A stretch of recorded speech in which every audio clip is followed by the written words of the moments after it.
Welcome to Navigating Hope, your compass to health empowerment. I'm Dr. Jamie Hope, steering you through healthcare, overcoming overwhelm, personal goals, and emergencies. We'll navigate the healthcare maze with actionable insights and real-world advice, unlocking the secrets to a healthier, more vibrant life. Join us to take control of your well-being and make informed decisions for your health and your future. Stay with us as we unravel the mysteries of medicine, wellness, and life's unforeseen challenges, helping you bypass the ER with a dose of knowledge. Stay tuned till the end of the episode with a recap of your actionable insights and a free gift. Let's chart a course to your well-being together. Okay, everybody, welcome back to another exciting episode. I cannot tell you how excited I am to have a fellow emergency medicine physician sister here who has some amazing qualifications even outside emergency medicine. So here we have Dr. Heather Hinshelwood, who goes by Dr. H for her patients. She's the owner and chief medical officer of the Fraum Center on Hilton Head Island, which I'm very excited to visit. She leverages advanced technologies, including stem cells and peptides, along with cutting-edge medical devices such as medical lasers, computer-modeled spinal decompression to maximize recovery from orthopedic injuries. Her approach integrates guided active recovery to address both the physical and psychological impacts of debilitating conditions. Many of Dr. H's patients are retirees who moved to Hilton Head Island to enjoy their golden years, only to face limitations due to orthopedic issues. So with extensive experience in media and a commitment to impactful healthcare communication, Dr. H ensures her insights provide profound benefits to our audience. I always love reading people's bios, but most exciting, thank you so much for being here to share this important work with us. Absolutely. I'm super excited. And again, fellow ER sister, talk about lighting up here. So yes. So let's talk about your journey. So you are board certified in emergency medicine. You practice emergency medicine. And tell me about the history. So what you're seeing in EM and how did that guide you to want to take all these additional trainings and courses so you could do more? Absolutely. I actually took a scholarship to the U.S. Navy when I was a medical student. And so we were in the middle of two wars, and they actually sent me to a civilian training program at the University of Florida in Jacksonville so that they had enough emergency medicine physicians for the wars. And that is me taking care of a young, healthy population. No big deal. Oh, yeah. So lots of fun, wonderful years. I was overseas in Okinawa for two of them. I deployed to Afghanistan in 2009. During that time, ended up in California. And then after that, ended up in South Carolina. Everybody knows Hilton Head as a vacation destination, and it is. But what a lot of people don't realize is how very, very rural it is here. So Charleston, 2 hours away, yep, big city. Savannah's a moderately sized city. And we're only 45 minutes from Savannah, but it's 20 minutes and I'm in the country. And what this means is this is a very small community. So prior to moving here, I was working in big cities. I was working in the military. These were patients I did not see repeatedly, just because of where I was. So I get here and 5 years into it, I know all my patients and I'm watching people I know slowly die. Oh, that is a terrible feeling. It sucks. And it's not why any of us got into medicine, right? And I was really at a point in my career where I just thought, boy, I don't know that I have very much to offer patients. What I'm doing is not moving the needle. I'm not making them healthier. I'm just delaying the inevitable with Band-Aids and not good Band-Aids. And I was at a point where I was actually contemplating a career switch into hospice care because that was like the one area of medicine where I was like, I've got something for that. I can make that transition easier, no problem. Well, in the middle of that, I was also trying to find a way to stay home with my two small children a little bit more.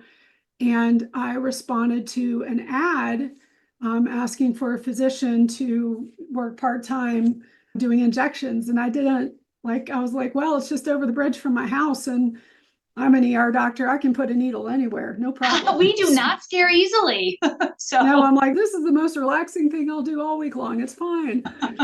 And so it was actually, it ended up being the clinic that I own now, but at the time is the Fraum Center, which started out as a chiropractic clinic. But Brad Fraum, who is the founder, he had a bad back, and he, like, the traditional chiropractic care was not aiding that.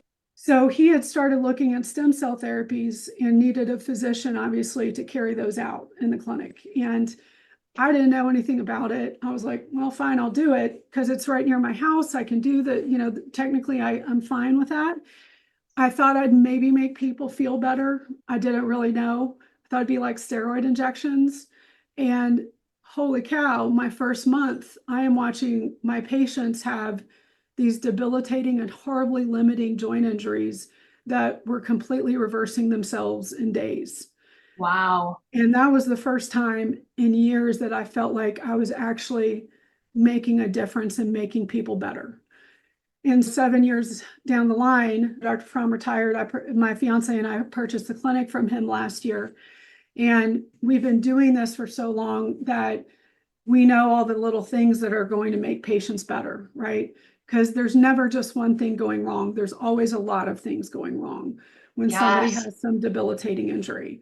And so we have a whole protocol that we do with our patients that encompasses nutrition, physical therapy, ongoing care, medical grade laser, all the things, so that, yes, we're doing these human cellular tissue product injections, but we want them to get the best benefit out of it as possible.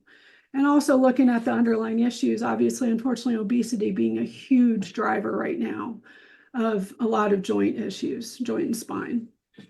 It is. So I love that you were in the emergency department. There are definite limitations to what can be done there. It's sick care. We're trying to put people back together. And so you started this new modality. We realize it's not a magic wand, right? You don't just give it to everyone and they anti-age a million years. And so they need this comprehensive view. And so looking at your history, and what I love, in addition to being a doctor and specializing in all these things, you've got your military background, you're a CrossFit instructor. And I love how you said it's our job to influence those around us, right? We're the sum of the five people we hang around most. So walk me through what it looks like, this comprehensive approach that you have to really move that needle and make people's lives better. Okay. Well, the first thing is sitting down with a one-on-one consultation with me. What is very different about this clinic is that my minimum appointment time for new patients is 30 minutes. Wow. Sometimes can go as long as 90 minutes. So this is unadulterated attention from a physician that most of us will never have in our lives. Yeah, the system just doesn't support that anymore. Yeah. And so what it does is it gives me an opportunity to take a hard look at the patient, make sure I agree with whatever diagnosis they carry. And there's a lot of times I may not. Take a look and see, what do I have to offer them that can make this issue better? And sometimes it's a human cellular tissue product. Sometimes it's medically guided weight loss. Sometimes it is an antidepressant.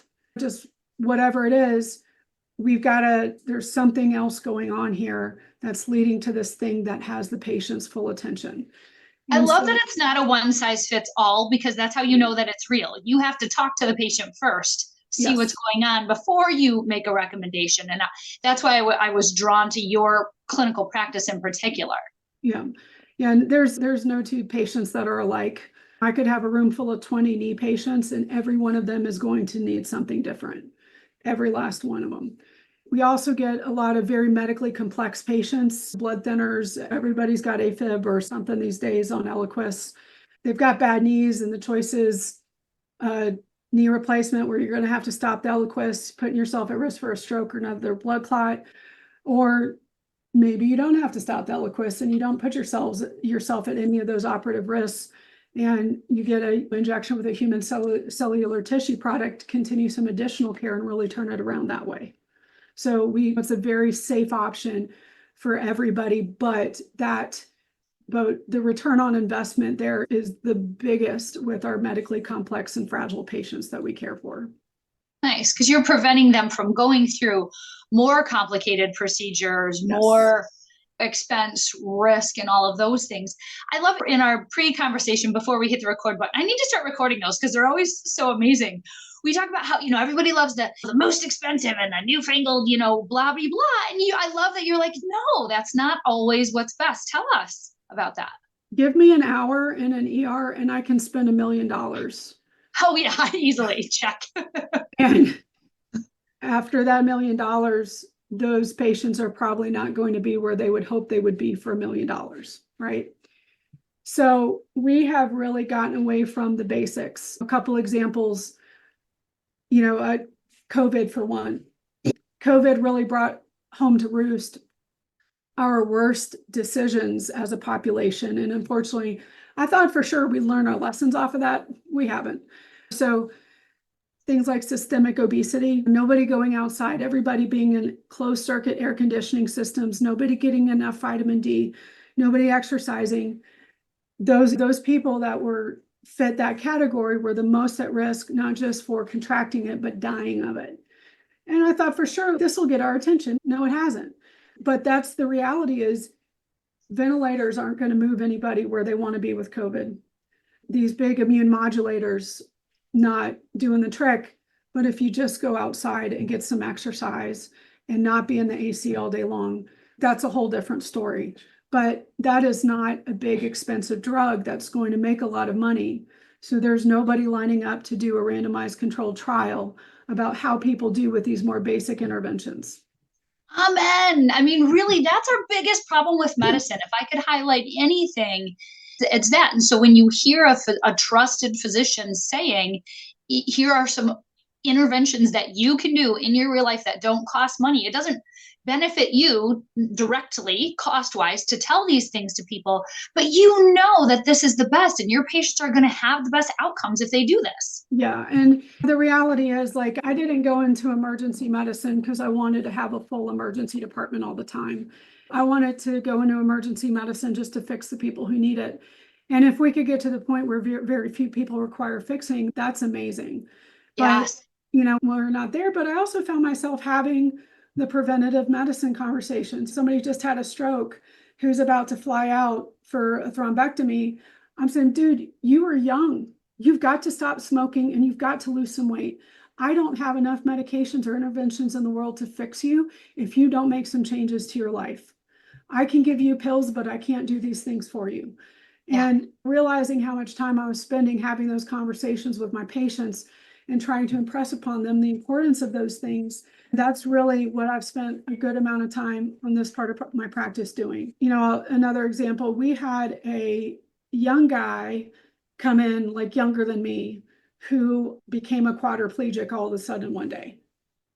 Atraumatic, no idea. They Wow. MRI'd him from his brain to his tailbone. No lesions, nothing demyelinating. I asked him, I said, did they think you were kind of full of it? Did they think you were faking? And he said, yeah, everybody thought I was faking. And I'll be honest, I was concerned he was. So I would watch him walk around my clinic because by the time I saw him, he was starting to recover. But I would watch him when he didn't know I was watching him. And when he had his arms at rest, he'd do that weird thing that spine patients do. He could use his hands, but when he wasn't using his hands, they went right back there. Kind of curling right in. Yeah, and he did that big Jacksonian march to get his feet off the floor. Yep. And so I was going through his whole record, his whole hospitalization. And I was like, B vitamin deficiency, dear Jesus. Right. And I was like, I'm like, surely they had to have tested this somewhere. And even at one point in one of the hospitalist records, they said, consider B vitamin deficiency. Did anybody ever check any B vitamin levels or give him any? No, nobody ever did. Like, you've got a 30-something-year-old who's a quadriplegic for no reason, and you're not checking B vitamin levels. And we know that our brain and nerves will not function correctly without adequate levels of B vitamins, and they just didn't do it.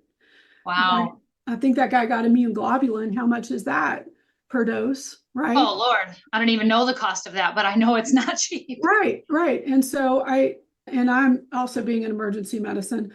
I'm a kitchen sink person. So if we're going to go big, throw all the things at them.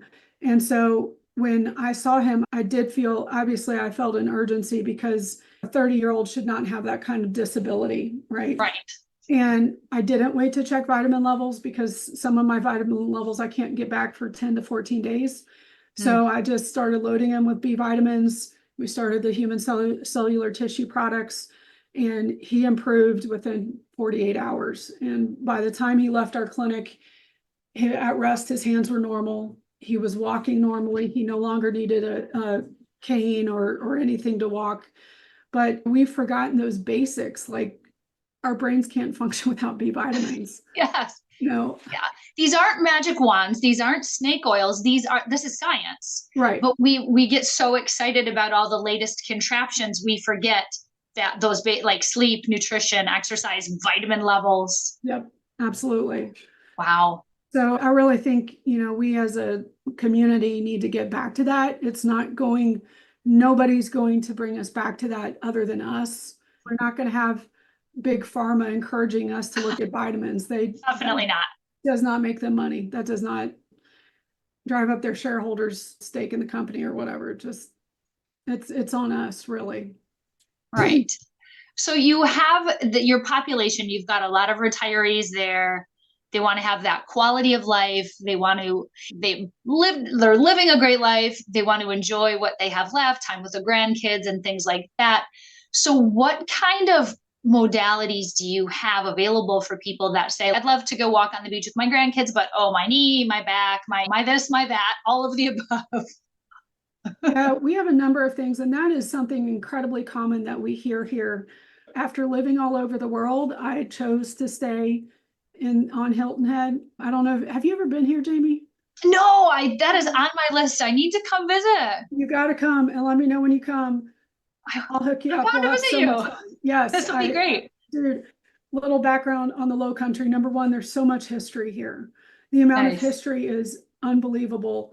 Like all the Underground Railroad sites here, like all the battles that have been fought in this area. And then the people here are just so lovely. And we call it the Low Country, which really encompasses a whole lot. That's everything from Savannah up past Charleston and towards inland, towards more of like before you get to the Midlands, before it starts going into the hills. But I live in Bluffton, which is just over the bridge from Hilton Head. I have a golf cart. I take my kids to school on the golf cart. Oh man, that is awesome. I know. I'm so upset. I got a new crab trap yesterday. I haven't had a chance to put it in the water, but we're like, we want crabs for dinner. And then we just go drop our crab trap and come back a couple hours later. It's great. So, oh no. Okay. I'm definitely coming. I take my kids to school in a snowplow. It sounds terrible. Well, that's honestly how I picked my residency, because I was like, I know I'm going to have to be at the hospital like 4 o'clock in the morning. And I'm a Florida girl, and I'm not going to be digging my car out of snow to get there.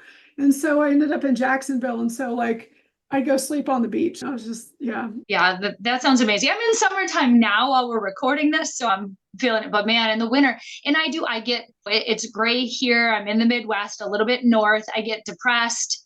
We get vitamin D deficient. You have to have your full spectrum lamp. You take your vitamin D, get your sleep, get out, get active. And I feel the difference if I don't do these basic things. Yeah. And being from Florida, like, when did I ever have an opportunity to experience seasonal affective disorder, right? But when I was in Okinawa is very tropical. It's kind of like the Puerto Rico of Japan. Nice. But in winter, days are shorter, and we were understaffed, and so I was working a ton. And it was rainy, drizzly during the winter time, and days are shorter. And just because of the way the shifts worked, whether I was on days or nights, it didn't matter. I wasn't seeing sunlight. And oh boy, and I started going to the tanning bed because that was all I had. And it wasn't like I wasn't trying to get tan. I was like 3 minutes twice a week or something. But even that was just the difference between this low grade depression I couldn't shake and oh my gosh, I feel so much better. I wonder how often, and I want to hear your thoughts on this, something like a low grade depression. I'm not talking the deep clinical depression, but more of a low grade. How much of that do you think is more from lifestyle that could be treated without huge things and a bunch of side effects? A lot. Somebody has a really terrible diet with a lot of processed foods that will make you feel terrible, and you don't even know it until you make a change. And then like have a big old processed meal and you're like, oh, I don't feel good. This does not feel good. So Yeah. processed meals, sodas, alcohol is a depressant. People need to consider cutting that out periodically. See other things, that lack of exercise. I will tell you, for a very long time, after being in emergency medicine for over 20 years and being in a war zone for 9 months where I saw some horrible things, like I've got some pretty banging PTSD, anxiety stuff. And for a very long time, I was successful at treating it just with exercise. And Nice. that's what got me into CrossFit, honestly, because boy, if I'm worried about something, if I'm anxious about something, if I'm upset about something, if I can go throw some heavy weight around, oh my gosh, I feel so much better afterwards. So lack of exercise can really heavily contribute. And something that we're talking about more and more, honestly, are the perimenopause and menopause years contributing to a depression that we are inappropriately treating, instead of giving women appropriate HRT that has been shown to have just long life-changing benefits long term, just throwing them on SSRIs instead of looking at the hormones.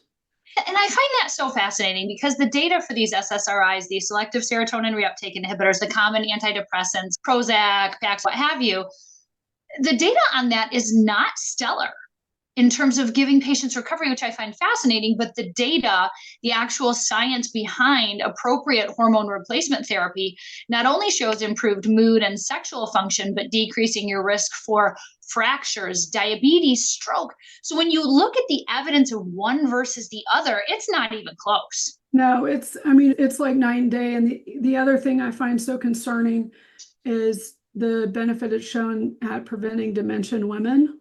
I will tell you, looking back, when I started my training, HRT was still the standard of care. And then the WHI study came out, and it was like, just cut off everything. And so right now, my 70-year-old patients are the ones who either did not get HRT or whose HRT was interrupted by that. I didn't used to have 70-year-old women whose bodies were fully intact with dementia, but I do now. I have a lot of them. And so we are really, unfortunately, looking at a generation of aging women that were done no favors by the way that data was interpreted. And we misinterpreted. You're absolutely right. Yeah. And so we really need to get back to that. And unfortunately, I think women are really going to have to advocate for this for themselves. I'm 45. I believe strongly, like the Galveston diet, Mary Claire Haver. Have you read her stuff? I don't. Give us a quick synopsis of that. I need to look into this. Tell me more. Oh, she's awesome. And actually yesterday she was on, what's that one podcast? The Huberman Lab podcast with him. And so that would be a great one. And also follow her on TikTok. I love her TikToks because it's like 2 minutes of this super bite-sized stuff. But she's a board certified OBGYN, and her whole thing is exactly what we've been talking about: appropriate HRT, the benefits of it, doing what we can with diet and exercise based on where we are in our lives to maximize our long-term health. That's what we need to be doing. And she's just so good. And all her stuff is just spot on. And it really is it's common sense. And it's everything we've been talking about: the vitamins, the exercise, the nutrition, the sunlight, HRT. So that we are going to have to advocate for ourselves with that. I am 45, but that my anxiety symptoms and were not being well controlled on the things I've done for a very long time and been fine with. I was starting to get kind of labile moods that I was having. I was spending a lot of time working on, and I thought to myself, oh, I wonder what this is. Right? Weird. I mean, my college roommate already has a frozen shoulder, and Lord, I was like, Mel, you got to get on some HRT. And she was like, well, I'm going to wait. I was like, you've got a frozen shoulder. What else are we waiting for? Right. Wait for what? What's I love? People are like, I'm just going to wait until it's harder. Until it's worse, till the other one's frozen, until you can't lift your arms. What are we going to do here? And so she went in and got HRT. And so I went to my doctor, who I adore. He's a smart dude, good man. And I told him I wanted HRT. And he proceeds to pull out the most toxic forms of those hormones. Oh, no, no, no. Yeah. Yeah. And I was like, Brad, dude, no. I was like, he was like, Heather, this is all I know to write. I was like, fair enough. And I was like, please go read the Galveston diet for starters. And this is what I want. I want estradiol and microionized progesterone. And I've been on that for about 3 months now, and all of that extra anxiety, the mood swings that I was having trouble containing, gone. They're fine. Nice. I'm good. And I love how this whole conversation is focused on supporting your body's function, just improving. So I feel like garbage. If I eat processed food, like a big meal going out, it's not even fun. People are like, oh, are you on a diet? No, I just don't want to feel like trash tomorrow. Yeah, exactly. And the other thing that is just so important with this, honestly, is us remembering how smart our bodies are. Yes. Because in our training, we're taught that like we're the great white knights riding in to save the day from our diseased bodies. We're the heroes. Right. And that is just not the case. We talk about this at my clinic. We call the clinic the Center for Restorative Health, because that idea of restoration to return to its previous state. Our bodies knew how to go from 2 half cells to a whole heart in 3.5 weeks. Our bodies built a heart in 3.5 weeks. We would do well to remember that and see what we can do to harness that and try to build on that and encourage that recuperative power, not just decide we got to cut it out and just start chopping away. So yeah, punish, poke, prod, fight your body. Let's work with it. Yeah, exactly. During our lifetimes, our native stem cell population starts to decline in our 30s. Mm-hmm. And what we do have that we have left goes to sleep. And by the time we're 80, we have a few hundred stem cells in our whole bodies. And stem cells are responsible for directing repairs.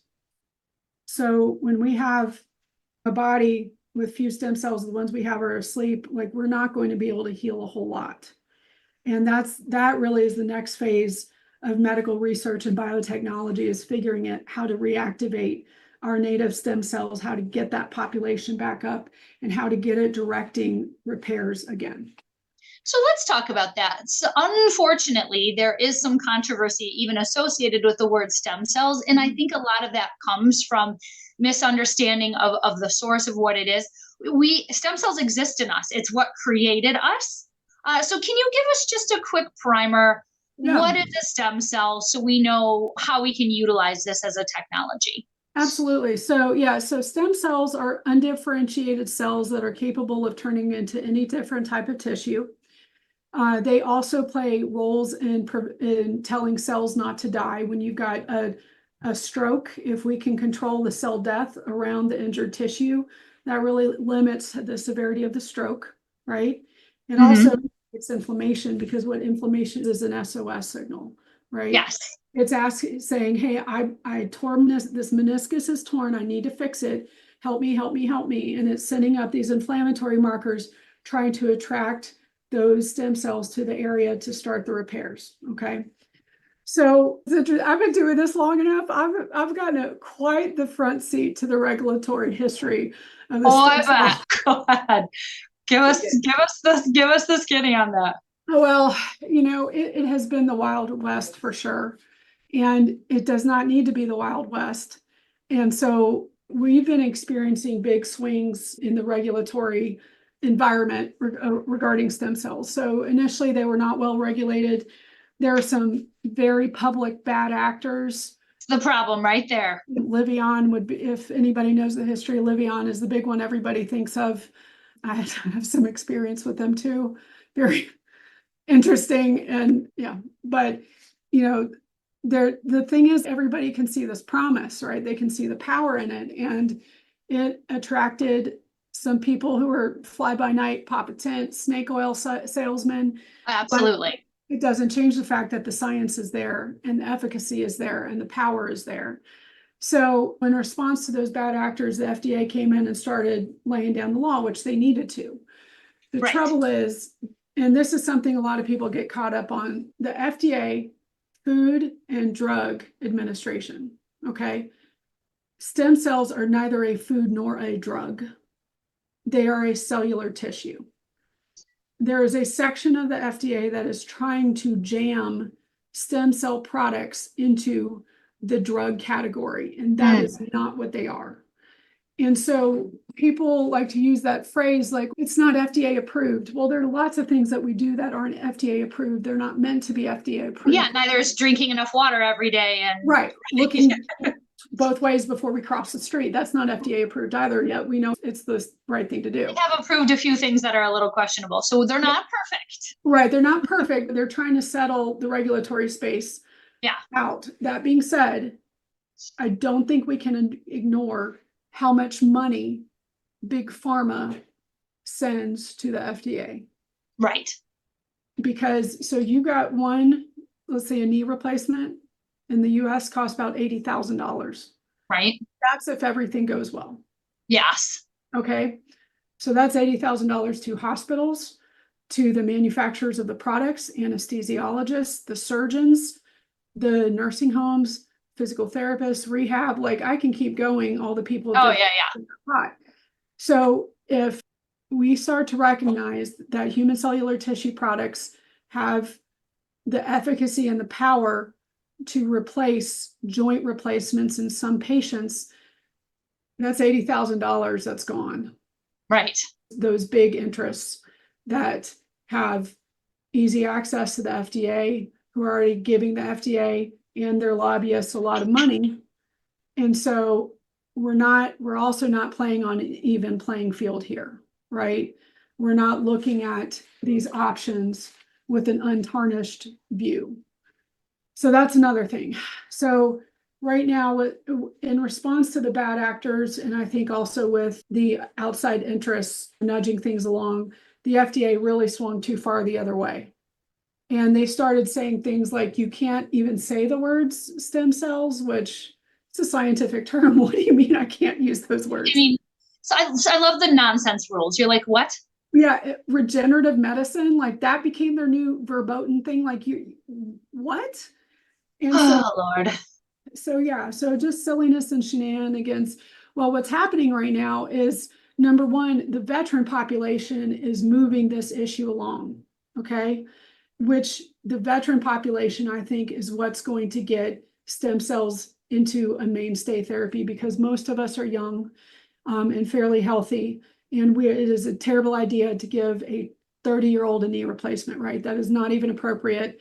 But after they've been carrying 80 pounds of gear for the last 8 years, they're going to need something. So we really have the veteran community pushing this along. And there's actually some good legislation coming through seeking to get the FDA to stop pushing stem cells through the drug pathway, because that's not where they belong. Right, I agree. So the veterans are going to really help move the needle there. The other part of that is that there have been some big cases recently where the FDA has been challenged in court about this, specifically regarding autologous stem cells. Like if you take somebody's bone marrow and reintroduce it into another space in their body. So we're not even talking about harvesting stem cells from anywhere else. You're literally taking it out of one part of your own body and sticking it in another part of your own body. I don't know where the controversy is. Right. Well, the FDA had something to say about it, and there have been some lawsuits, and the judges have come back and said, no, you can't just say no to everything. And that's their body tissue. Like you don't get to weigh in on it to this extent. So they're being forced from multiple directions to start reconciling this and having a more thoughtful approach to how they regulate it. That being said, one thing you're hearing a lot of right now is saying, but you have to go to Mexico or Panama or Costa Rica to get stem cells. And I had a good friend who became a good patient who had a lot of back, knee, and ankle issues from his lifetime of golfing. He is an avid golfer, which is something we see a lot around here.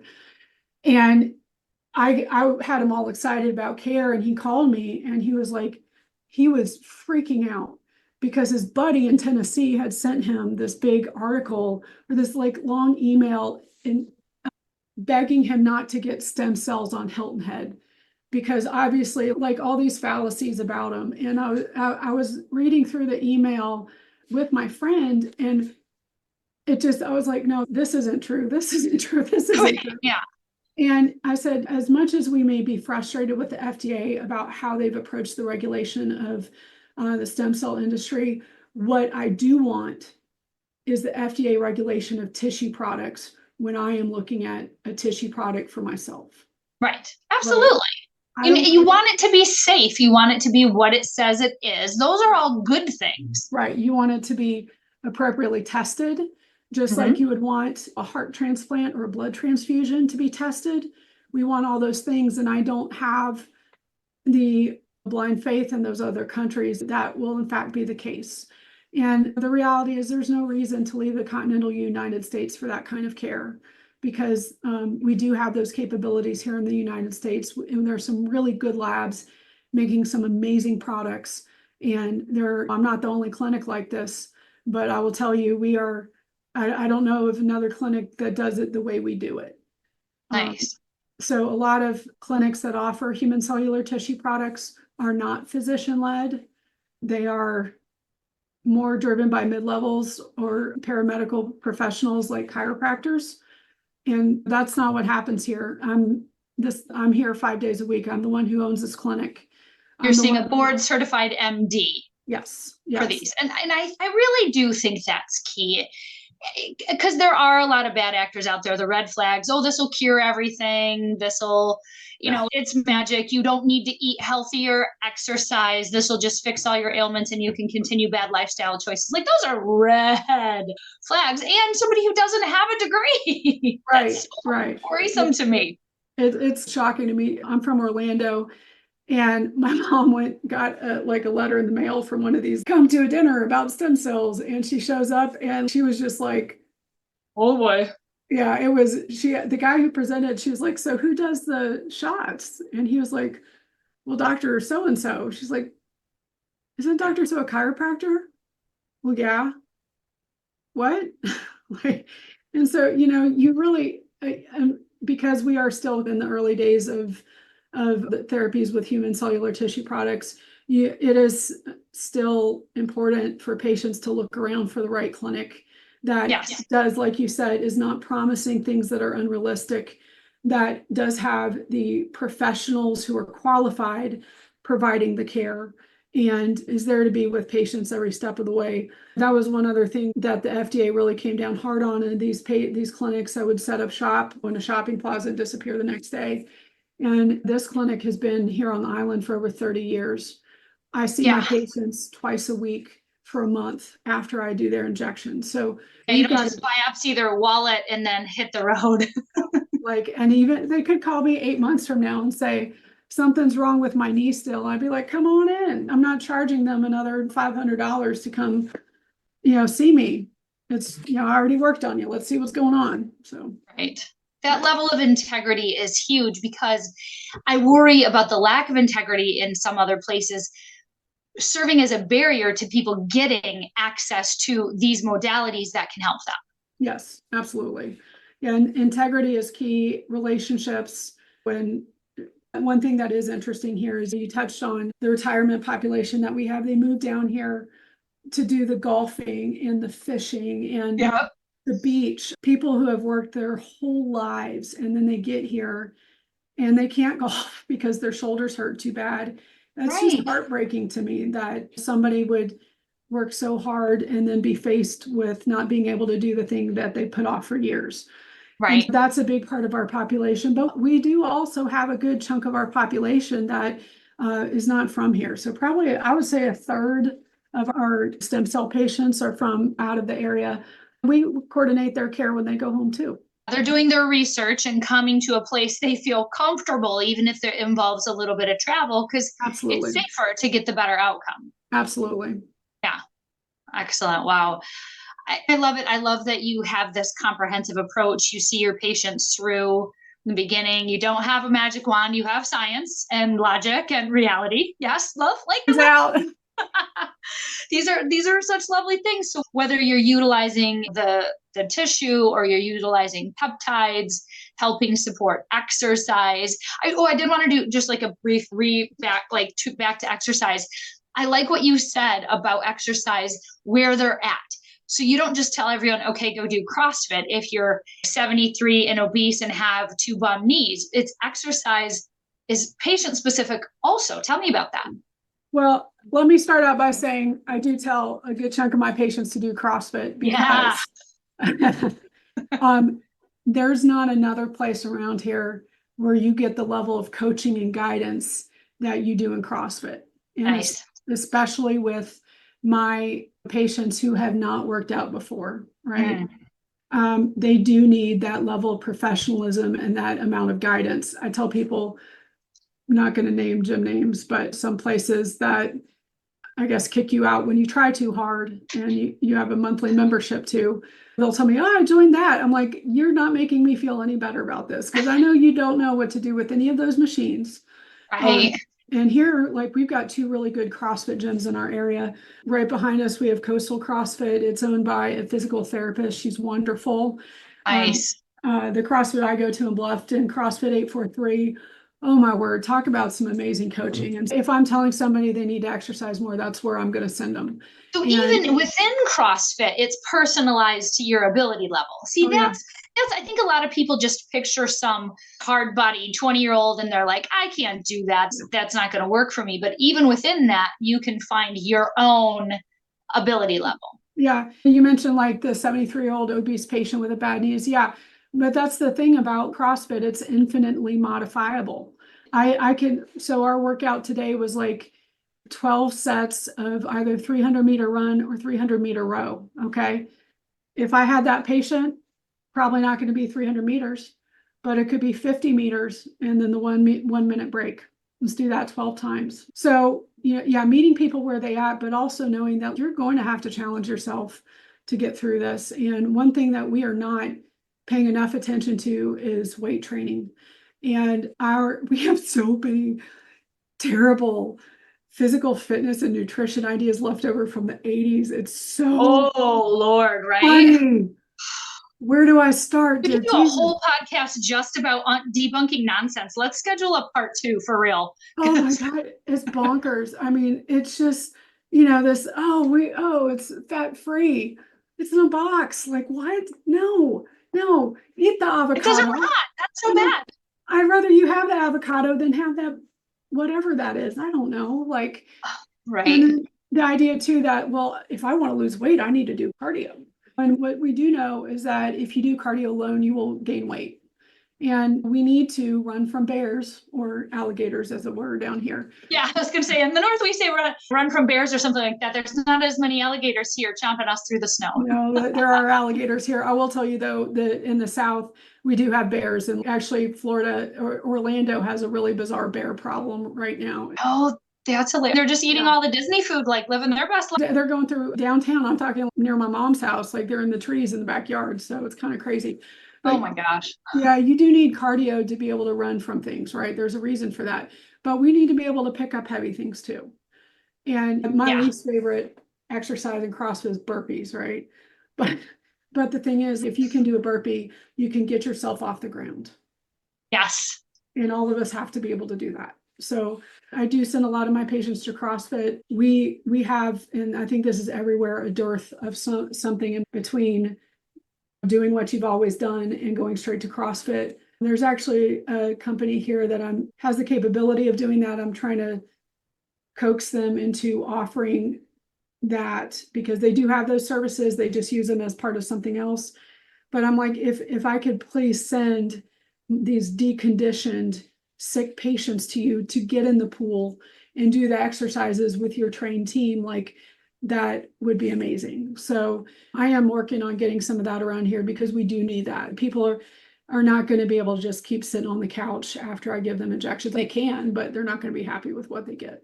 Yeah, we need to do the work. Yeah, absolutely.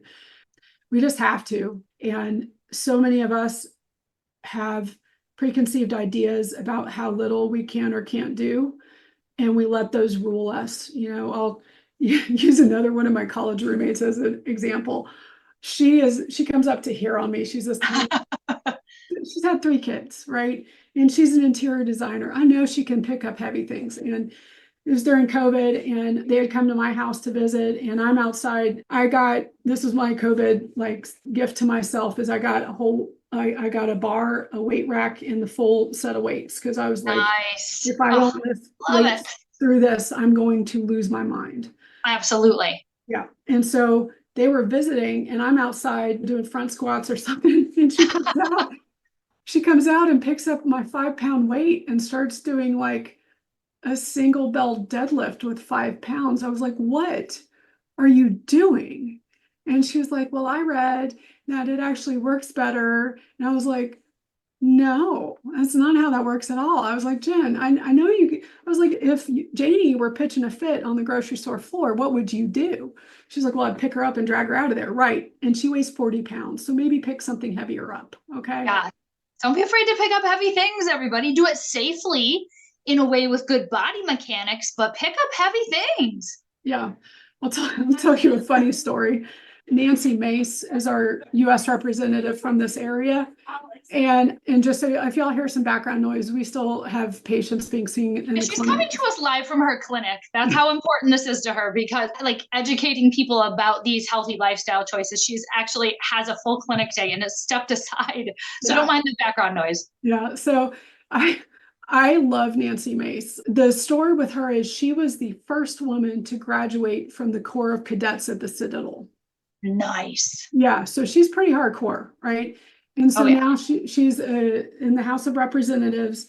And I went to a function of hers with my 2 sons right towards the end of COVID. And we were far and away the youngest people there. And so she came over and started talking to us. And I told her what I do. And she's like, oh, I'm estrogen dominant. What do I do about that? And I said, well, you weight lift, go to join CrossFit, get your testosterone up. And she goes, oh no, that's too hard. And I was like, nice answer. I didn't want to call her out, but I was like, graduate for the first woman to graduate from the Corps of Cadets at the Citadel. I think you can handle some CrossFit. That sounds harder to me. I've never been there, but that sounds pretty hard. It's if you've ever read some Pat Conroy, Lords of Discipline, it's pretty accurate. So yeah, it's pretty hardcore. Oh, geez. That is good to know. Okay, so I know we could do this all day. This is so great. I definitely think we're going to have more conversations in the future. I see a great relationship forming here. So Dr. H, final takeaway, anything that you want patients to know that so they can feel empowered, whether they're utilizing the innovative technologies or the simple, inexpensive stuff, what is going to be something that they can do today? Today is go to the grocery store and eat foods that don't come in a box or a bag. Okay.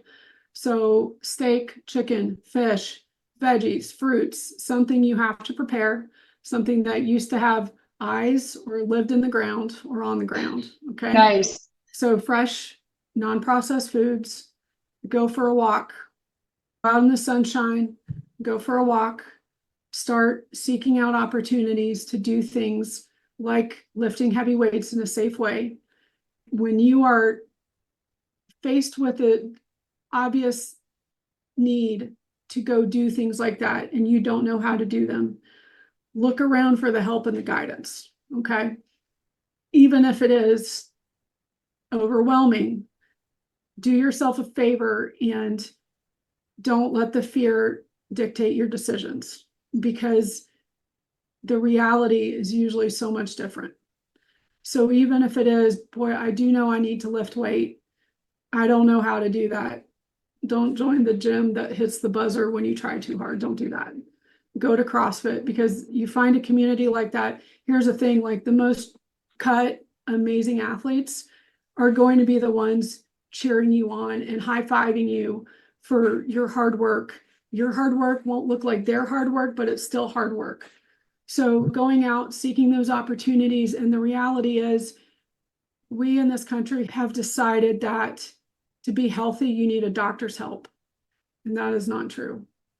So looking for those opportunities, things that you can do yourself, and honestly will move the needle much more than any prescription I can give somebody.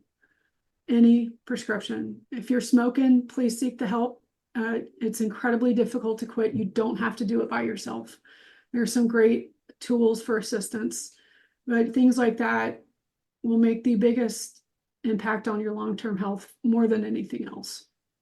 Absolutely. Oh, I love it, love it, love it. I know that there are people who are listening who want to learn more about you. What is the best place for them to find you? Yeah, check out our website. Honestly, it's fraum.com, F-R-A-U-M as in Mary.com. Again, this practice has been here for 30 years. I've been employed by it for 7, and my fiance and I have owned it since September. So the clinic does not carry my name, which I am more than fine with, but we do carry a legacy of proactive healthcare and an integrated care approach. So if anybody is interested in finding out more about us, our website, fraum.com. When you call our clinic, you will talk to a person. You are not going to talk to a phone tree. A human being? What? I know. It's crazy. And so Right? you will Oh, talk to a Lord. person. I can do telehealth consults.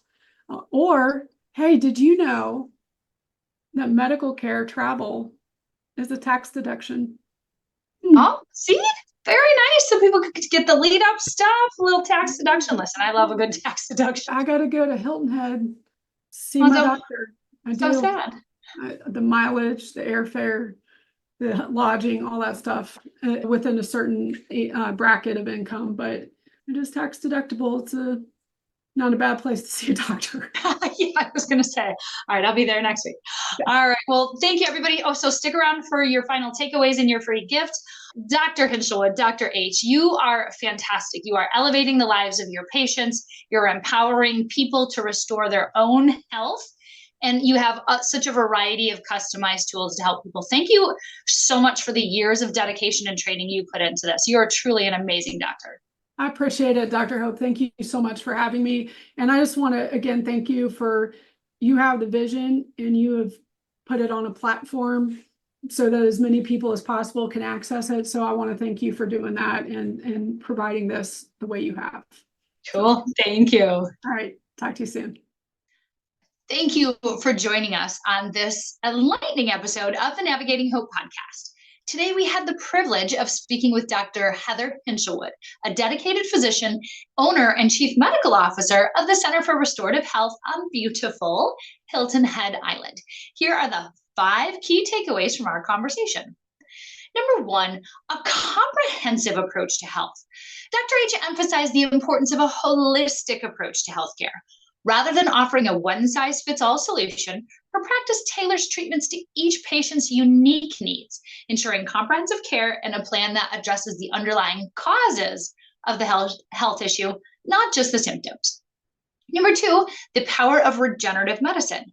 Dr. H discussed the transformative potential of regenerative medicine, including the use of modalities such as stem cells and peptides to aid in the recovery from orthopedic injuries, or those to your joints and bones. She shared inspiring stories of patients who experienced significant improvements in their mobility and quality of life after receiving these treatments. Number 3, restoring functionality and quality of life.